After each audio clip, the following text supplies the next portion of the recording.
Flamengo está concretizando a venda de Lohan, de 18 anos, para o CSKA de Moscou, na Rússia, por 8 milhões de euros, referente a 80% dos direitos econômicos do atleta. Nesse vídeo eu quero trazer a minha opinião sobre esse assunto. E aí, vamos falar de tática?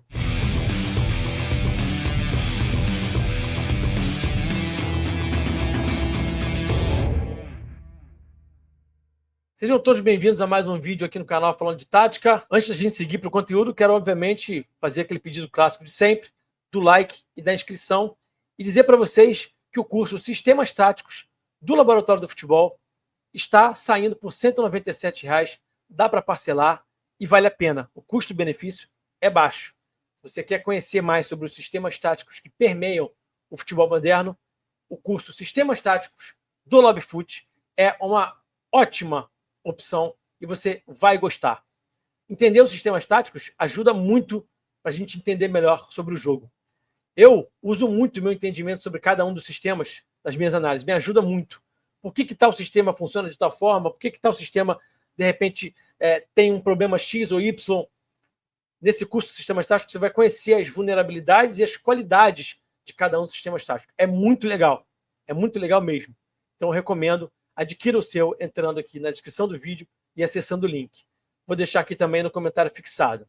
Meus amigos, ontem eu gravei um vídeo meio que no improviso para falar do Alcaraz e hoje está mais ou menos na mesma linha esse vídeo aqui do Lohan. Esse aqui está um pouquinho menos no improviso porque eu vou trazer alguns dados para vocês aqui, tá? Gente, vamos lá. Eu, inclusive, acabei de twittar já sobre esse assunto. Eu vou até ler aqui para vocês o tweet que eu fiz, tá? Que eu acho que resume um pouco do que eu penso sobre tudo isso. E aí eu vou desenvolver, obviamente, um pouquinho mais aqui e vou trazer um aspecto técnico-tático também, que eu acho que é importante. Vamos lá. Eu tuitei o seguinte: as informações que eu tenho, sem vivenciar os bastidores e o dia a dia do clube, me fazem acreditar que a venda do Lohan por um valor tão baixo é um gigantesco erro. Dito isso, nesse momento, ao invés de simplesmente criticar, estou me propondo a tentar entender os motivos que levaram o Flamengo a tomar tal decisão.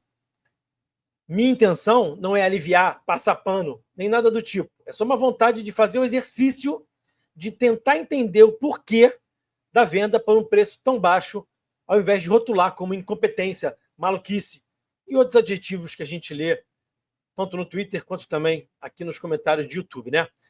Nem Boto, nem Felipe são infalíveis. Eles estão, por óbvio, sujeitos a cometerem erros. Acho, inclusive, que o técnico do Flamengo deveria ter testado o atleta como centroavante. Para mim, ele erra ao não tentar fazer do Lohan um atacante de corredor central. O meu ponto é, o Felipe vê os treinos e convive com o atleta no dia a dia. Então eu quero acreditar que a venda tem a ver com contextos e situações que nem imprensa e nem torcida tem conhecimento. Vou desenvolver isso aqui um pouquinho melhor para vocês e vou trazer alguns dados importantes já já. Por que eu estou me propondo a tentar entender, né? Volto a dizer, não é para passar pano para Felipe, nem para Boto, eu não estou aqui para isso. Né? E eu, quando tenho que tecer críticas, eu as faço. E vocês que acompanham meu trabalho sabem disso. Eu estou tentando entender por quê.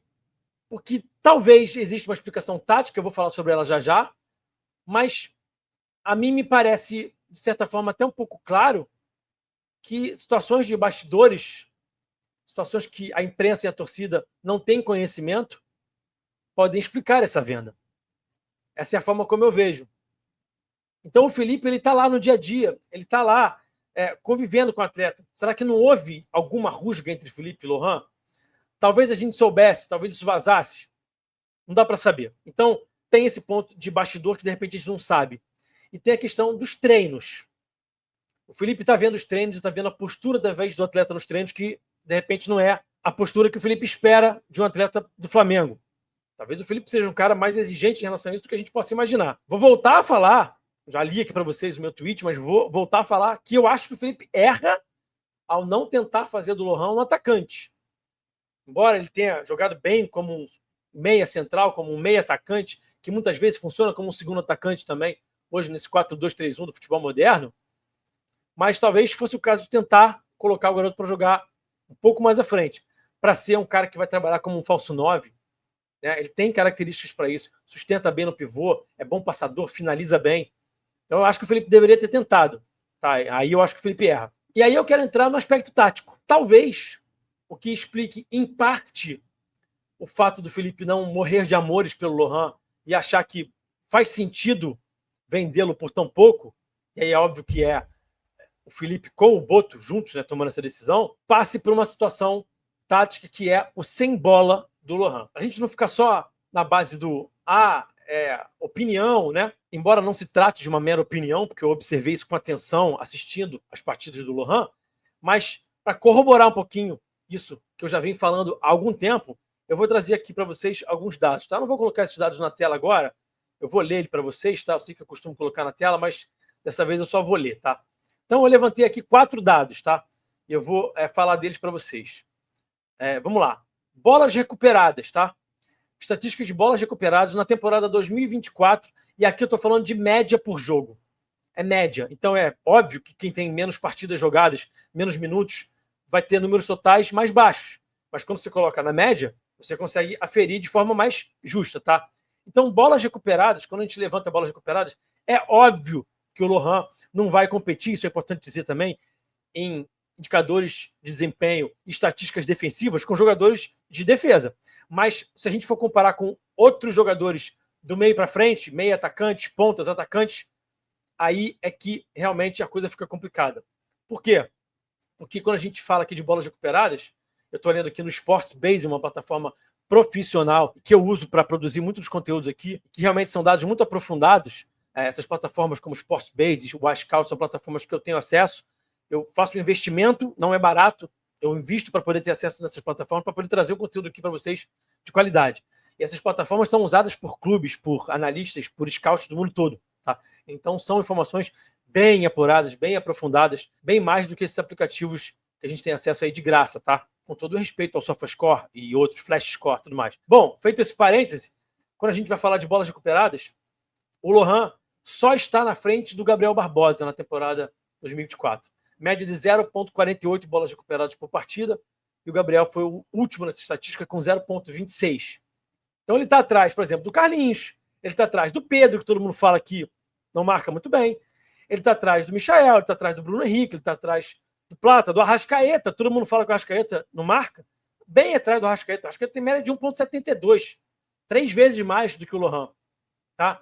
Vamos agora, então, para bolas recuperadas no campo do adversário. E aí, nessa estatística, ele está de novo lá na rabeira, comparando com os atacantes, somente na frente, de novo, do Gabriel Barbosa. Está atrás, de novo, do Michael, do Matheus Gonçalves, do Alcaraz, do Pedro, do Bruno Henrique, do Arrascaeta, de todos esses caras, tá? Vamos agora para desarmes. Ele teve média de 1,33 desarmes por jogo, está à frente do Carlinhos e do Gabriel Barbosa, comparando com os homens mais de frente, né? Mas, de novo, está atrás do Pedro, está atrás do Matheus Gonçalves, está atrás do Bruno Henrique, atrás do Alcaraz, atrás, enfim, do Arrascaeta. Toda essa turma, de novo, bem à frente dele. E para fechar, a estatística de interceptações. Interceptações média por jogo, tá? 0,63, à frente somente de Carlinhos e Gabriel Barbosa. De novo, ele está atrás de todos esses caras que eu já citei, tá? Pedro, Matheus Gonçalves, Arrascaeta, Bruno Henrique, Cebolinha, Alcaraz, Plata. Todos esses caras estão na frente do Lohan, também em estatísticas de interceptação. Ao mostrar essas estatísticas para vocês, onde é que eu quero chegar, né? Aqui não é colocar o garoto numa cruz, execrar o garoto, né, e dizer que ele é um preguiçoso. Não é. Estou trazendo dados, porque foi algo que me chamou a atenção desde sempre. Eu sempre achei ele muito pouco intenso sem bola, e pode ser que isso explique, vamos lá, pode ser, não estou dizendo que isso explica, pode ser que explique em parte, não explica 100%, pode ser que explique em parte o fato do Felipe não morrer de amores por ele, de achar que ele é um atleta que não se enquadra. Porque olha só que coincidência, gente. Gabriel Barbosa, Carlinhos e Lohan, os caras que estão sempre atrás, lá na rabeira dessas estatísticas defensivas. Não à toa, jogadores que o Felipe não fez questão de manter no elenco. Olha que curioso. Então o Felipe tem, na minha visão, também o direito de entender que, cara, os caras que não vão entregar para mim defensivamente, que não vão se doar defensivamente, eu não quero. Ah, Rafa, mas ele é atacante. Mas, gente, a gente está em 2025. Não existe um futebol em 2025 em que alguém não marca, ou marca muito pouco. Todos têm que marcar. Gente, vamos lá. Faz sentido o Lohan, com 18 anos, marcar menos que o Pedro, que é um cara mais pesado, que tem até mais dificuldade de se deslocar? Faz sentido ele marcar menos do que o Arrascaeta? Tenha dados defensivos piores que o do Arrascaeta? Faz sentido para vocês? De novo, eu não estou querendo aqui crucificar o garoto. Eu não estou querendo dizer que, de repente, ele não vai corrigir isso. Mas talvez o Felipe tenha tentado corrigir, pediu uma vez, salientou uma vez, alertou. Lohan, você precisa correr mais, cara. Você precisa se doar mais em campo. Você precisa se entregar. Olha aqui os seus dados defensivos. E, de repente, o Felipe pediu uma, pediu duas, pediu três, pediu quatro. E na quinta ele falou, cara, não dá. E aí, talvez, na cabeça do Felipe, não faça sentido ficar insistindo em algo que ele vê que não vai mudar. É o famoso dar murro em ponta de faca. Você já deve ter escutado essa expressão. Porque, gente, sem bola, o aspecto defensivo, tem muita coisa que você pode aprender, pode melhorar com leitura, você pode realmente desenvolver, mas defender, correr para trás, correr para frente, dar carrinho, passa também por gana, por vontade. Ou vocês não percebem o Luiz Araújo correndo igual um maluco no campo, e isso faz diferença para ele ter números defensivos tão impressionantes. É só leitura? É só entendimento? Ou passa por muita vontade, muita raça, muita garra? E aí, talvez na cabeça do Felipe, isso não seja algo que você ensina. E eu tendo a concordar com ele nisso. Você não ensina alguém a ter mais atitude dentro de campo. Se você pediu uma, duas, três, quatro, cinco vezes e não mudou, não tem o que fazer. E volto a dizer, gente, aqui não é passar pano para Felipe, para Boto. Eu não estou aqui para isso. Estou tentando entender os motivos de uma venda de um jogador que com bola é muito bom, muito acima, muito técnico, que é um jogador promissor, que é muito jovem e que, obviamente, vale mais do que 8 milhões de euros. O que eu estou tentando fazer aqui é me propor a tentar entender, volto a dizer, repito, mais uma vez, os possíveis motivos. Não estou cravando nada. Enfim, é isso. Quero ler vocês nos comentários. Não se esqueçam de discordar com educação, tá bom? Até o próximo vídeo, um forte abraço e eu fui.